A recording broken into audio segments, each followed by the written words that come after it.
Welcome back to New JANG City once again. In the last video, I took you on a tour around the whole city, as you see on top of these tables behind me, and just gave you a casual status update basically on where everything is, how it looks, and what I'm thinking about it. In this video, I'm going to do basically the same thing, except I'm going to cover everything underneath the tables, all the stuff that I didn't cover last time. Last time I started over on the left-hand side here in this corner with the cargo harbor, and then went clockwise around the layout, back and around that way. I want to do the same thing here, but I need to start not in this spot. I need to start with the other version of what's down here, which is actually over here. So I have two underwater displays that are not the zoo aquarium, and this is just one of them. We'll switch back over to the cargo harbor area. I once was super happy with this, and I still like it, but I don't like it as much as I used to.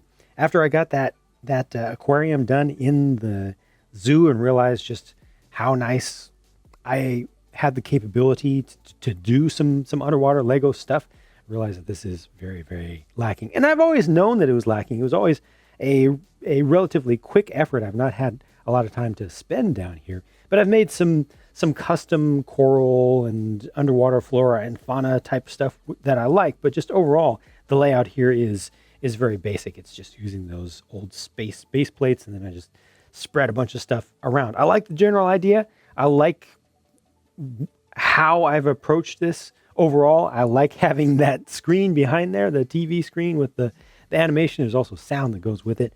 I like having sunken ships and stuff. I like having a mixture of classic Lego stuff and new Lego stuff for underwater exploration, but this needs to be made much better in the future, and it will be. Now, so this is where we were. We were under this space. I'm going to scooch you around here. And don't worry about stuff that you see in the background. I'm going to be showing all of that. Let's focus over here. So this is bringing me back on schedule and back on target. This is just the other area of underwater space that's almost the same as the other, just with different things in it, right? Including, again, some relatively new underwater exploration stuff and some relatively old stuff. This area looks maybe a little bit better to me. Some things have fallen over a little bit, but I like the old Neptune base over here. It's very blue and classic in a good way. So once again, more underwater stuff. Needs a lot of work in the future. Used to love it, now just like it.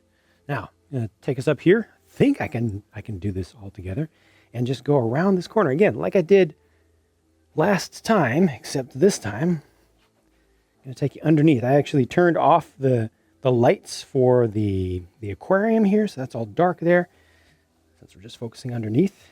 This is where the lower level of the Planetary Defense Force base is going to go. So it's like a suggestion that there's a whole underground base that's going to continue far beyond the edges of this little table that you see here. But for now, it's just kind of a staging area and a spot to remind me that there is going to be something here eventually, but there isn't anything now. And again, you'll see a bunch of stuff in the background, stuff not to worry about. It's just reality of real life. And I need space for things. Things get temporarily placed in places, and you're just going to see it. A lot of folks like to really focus on the things that are smallest and that you can barely see and ignore all the foreground stuff. I'm not into that myself. I'm focusing on the main stuff and the main projects and the main potential as well. Things that are done and things that are going to be done. So I've brought you over to my Minecraft area, and this is the overworld version, or the overworld section of Minecraft. And this is I'm actually pretty happy with how this is, and I have been since I put it together. It's been expanded a few times since I started doing a Minecraft world, and I'm pretty comfortable with it, even though it's not up to date. With the state of Minecraft today, it's rather classic, and it's mostly inspired by how Minecraft was when I used to play it a lot. And that's good, because I'm not trying to impress anybody. I'm just trying to be happy and enjoy my hobby my way. And this succeeds at that. This really does. So even though this hasn't been updated a lot, I'm happy with it. And it just needs to be updated over here. It needs to be expanded over here, because this is all, you can see a mix of stuff over here, including mostly just sets, bits of official Lego Minecraft stuff over here. But that's going to be turned into a custom expansion with a different biome, a different biome or two that I'm also a little bit familiar with from my Minecraft playing days. And I'll be using some of the official stuff from Lego Minecraft, the theme, since they have done some good things, and some things will be done custom, But for now, yeah, pretty happy with this. However, though this area, the Nether display, was good in its day and was accurate in its day, well, accurate enough, made sense. This is way, way out of date now. This is so far behind. And the Nether update changes so much. Or Nether updates, is it plural? No, just one major one. Changes so much, and I need to take out a lot of this and replace a lot of it, because bringing in the Crimson Forest and Warped Forest areas can bring in so much color to this and so much variety. I feel completely comfortable with how I did this and why I did what I did when I did it, but nowadays there's a lot more potential. So I'm going to take advantage of some of that potential in the coming years and probably rip out most of the Nether Fortress stuff here. I might keep a little bit of the bridge, I might keep a little bit of it towards the back, but I'll bring in some of that Crimson Forest and also some Warped Forest to make this pop a lot more and just make it a lot more interesting for me, because I really especially like how the Warped Forest looks, and I like how Lego colors kind of map to the game reality.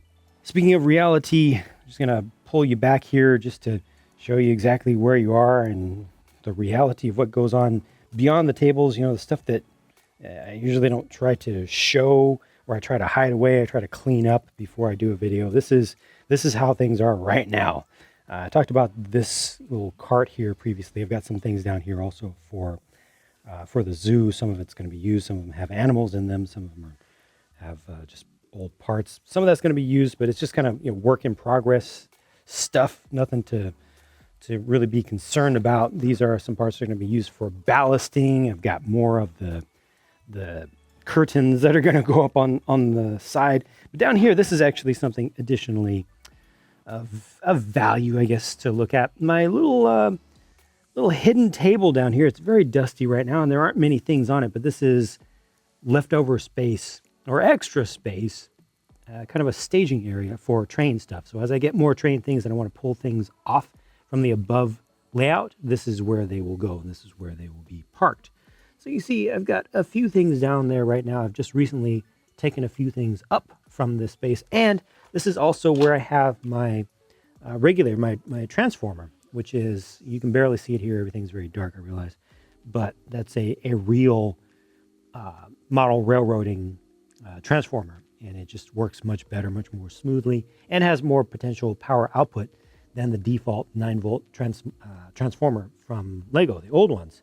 So this is what I use, and it's connected in two places to the tracks up here, and this is one of the places right here, for example. It's actually soldered in to make a really good connection. So the wire makes a lot of contact, and then it's attached with, or adhered from the outside with solder, to make sure that I get really, really good contact, rather than using the official Lego hookups, which can be a little bit finicky. They're also a little bit bulky, but then there's another set of these connections all the way on the other side. So wires, and you're going to see a bunch of wires as I go back underneath.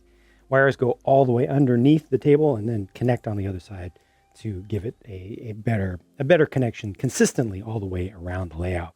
Okay, I have skipped past this part over here, which is like a stoop. It's a bunch of stones and things that form the base of a fireplace that's behind over on this side that gets in the way. It's very annoying, but I wasn't going to massively devalue the house and spend thousands and thousands of dollars to get that torn out. So I just have to walk over it. And sometimes it's not particularly convenient, but again, reality, right? Okay, train stuff. Yeah, train stuff, good. Like train stuff, because I'm me. Underneath train stuff, something that I don't show or look at very frequently, but gosh, I put a lot of parts into it, and there's a lot of value here. A little mining display. I put this up subsequent to Lego coming out with their city sub theme that's about mining. Then I brought in some power miner stuff as well. Probably will eventually bring in some more power miner stuff. I can actually remove some of these table legs. Like if I wanted to display this and just do a video on this, I could just remove this table leg. The table up above has connections to allow that to happen in many places. But I'm not doing that here because, again, reality. This is just how things really are. Normally, you know, when you're not here, when the camera's not here, and I'm just walking about and stuff. I want to do more with this eventually. It would be a shame not to, but right now I don't have any particular ideas. I'm not looking for ideas. I'm not asking for ideas, but I just personally don't have ideas for what I want to do with this. So for now, I'm just leaving it alone because it's fine. It's actually better than it needs to be, but I will be open to opportunities as they present themselves to me, or as I come up with harebrained, weird ideas or something creative to do in the future. There was something kind of cool that I wanted to do to combine this with the next area that I'm going to look at, because I'm going to take you underneath the table now. We're going to go in that direction, but right here where this machine was grinding through a whole bunch of rock over here, I was going to grind through to the next area and discover the next area that was kind of hidden underground that the minifigs weren't aware of.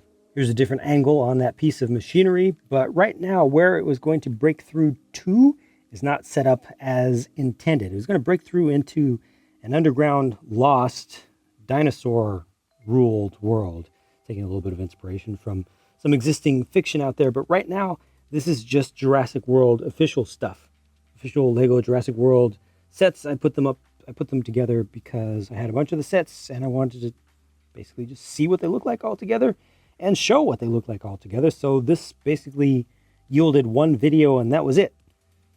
Most of the stuff needs to go away except for the dinosaurs, which I want to display prominently somewhere. I have so many Lego dinosaurs, but unfortunately I have so many Lego dinosaurs that they won't fit in this space already. So I need to come up with something better for that, for sure. But for now, this is what's here.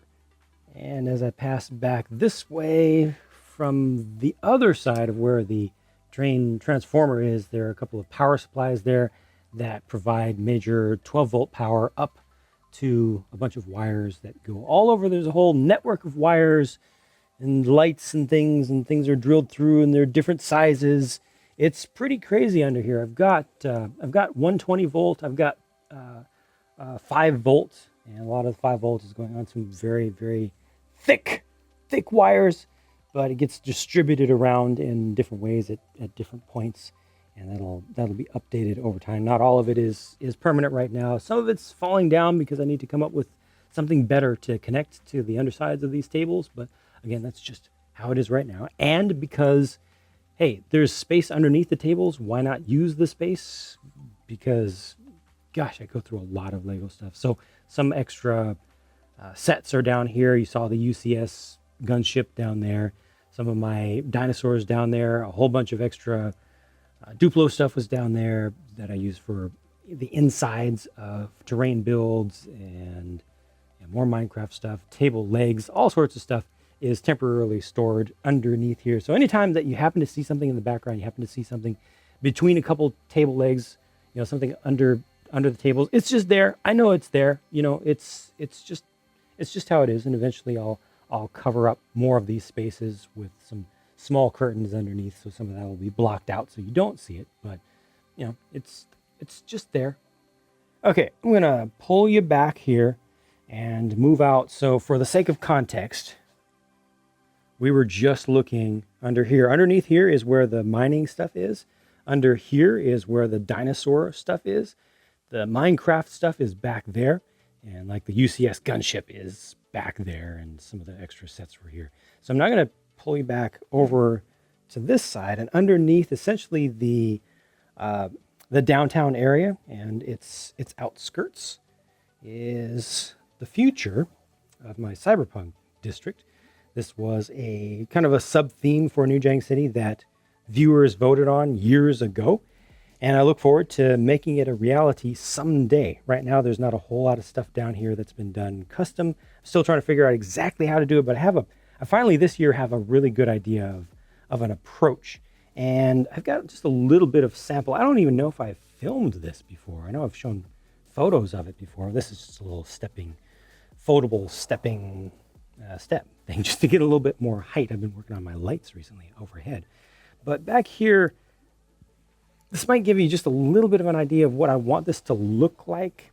I want to have layers of different buildings overlapping, and of course, cyberpunk styled stuff, but eventually most of it should be custom built like this train is down here. Wait, there you go. You can see it. I definitely covered that on a video before, but I like this, and it really works and everything, and I'll be doing more conversions of official sets into different things that fit into this space, like that bus was a conversion, and that truck is a total conversion from an official set, stuff like that. I'm not sure if I'll be changing the Ninjago City stuff. I like how it is. Right now we're looking at the backs of them just because you don't see the backs of those all that frequently. Yeah, basically the answer to what about such and such is yes, it is there, and I'll figure out something about it at some point in the future, or I will take it out, So like that house, all the vehicles, the ice castle back there, the Sanctum Sanctorum, all these things, everything that you see here is just temporary because this whole area is not done. So, a lot needs to be thought about, a lot needs to be worked out down here, and eventually will. The Cyberpunk converted Death Star is another thing that is in good shape that I'm happy with. I've shown that on video a couple times at least. And the idea is that this is going to be all like the downtown Cyberpunk District area, and then outside of these gates, which themselves will probably be either replaced or customized, will be like a post-apocalyptic area. It'll be mostly desert-based. This is going to be there. Mos Eisley Cantina is going to be there, and some custom, relatively flat, desert-based terrain is going to be around here. A lot of the Nexonite stuff is going to get disassembled for the fancy parts that shine really nicely under the blue LEDs and purple LEDs. So a lot of that stuff will get extracted and used down here in the downtown Cyberpunk District sort of area, while this out here is going to become a little bit more Mad Max-esque. And it just seemed like a good way to get two cool themes together that can potentially be very different from what I do on top of the tables. It doesn't have to be completely realistic, and can deviate, and I can have a lot more fun with it and be more interactive with viewers and get more direct viewer engagement with that, and let people decide a little bit what goes on down here, what will go on down here, just like they decided on the overall theme. Whereas up here, so just finishing out the context where we were just looking, up here, this is all intended to be my stuff. It's very important for me to have control of this and to do my own thing up here. This is the hobby for me. It's the type of stuff that I've always been interested in since I was a young kid, with looking at model train layouts and slot car stuff.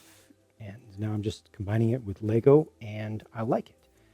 But that is the state of things right now. So previous video took you upstairs, the above table stuff. Now I've taken you through all the below table stuff. That really was it. There's some other random stuff on the floor in various places because it's not completely cleaned up right now, but now you know.